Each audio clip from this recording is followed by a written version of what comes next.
शिव बद्रीनाथ से केदारनाथ क्यों चले गए? बद्रीनाथ हिमालय में लगभग 13,700 फीट की ऊंचाई पर एक शानदार स्थान है।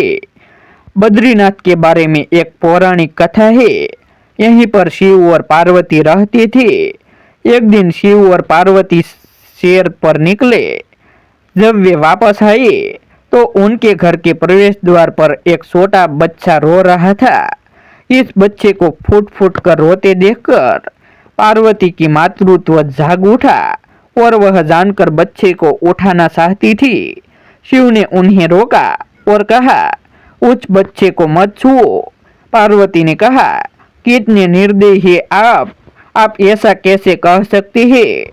शिव ने कहा, यह अच्छा बच्चा नहीं है। यह हमारे दरवाजे पर अकेले ही कैसे आ गया? आसपास कोई नहीं है। बर्फ में माता पिता के पैरों के निशान भी नहीं है। यह बच्चा नहीं है। लेकिन पार्वती ने कहा, वह सब मैं नहीं जानती। मेरे अंदर की माँ मुझे बच्चे को इस तरह रहने नहीं देगी। और वह बच्चे को घर के अंदर ले गई।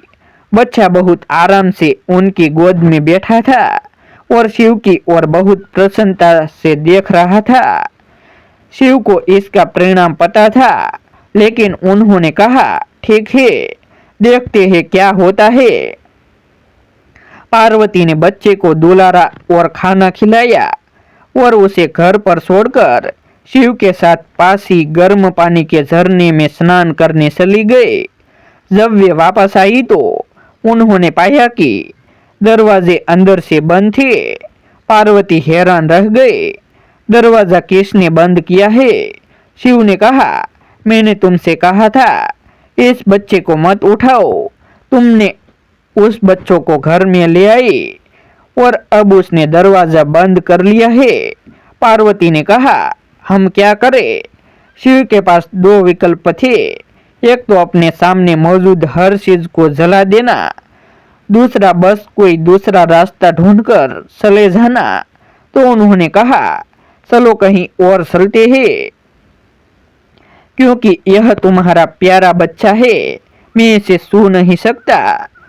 इस तरह शिव ने अपना घर खो दिया और शिव पार्वती अवैध विदेशी बन गए। वे रहने के लिए एक आदर्श स्थान की तलाश में इधर उधर भटकते रहे और आखिरकार केदारनाथ में बस गए। आप पूछ सकते हैं कि क्या उन्हें नहीं पता था? आप बहुत सी बातें जानते हैं, लेकिन फिर भी आप उन्हें होने देते हैं।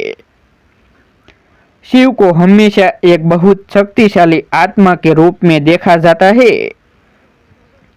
साथ ही साथ वे दुनिया के साथ इतने चतुर भी नहीं है।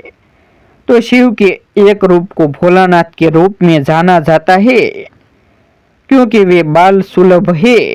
ऐसा नहीं है कि वे मूर्ख है, लेकिन वे उन सभी घटिया तरीकों से बुद्धि का उपयोग करने की परवाह नहीं करते।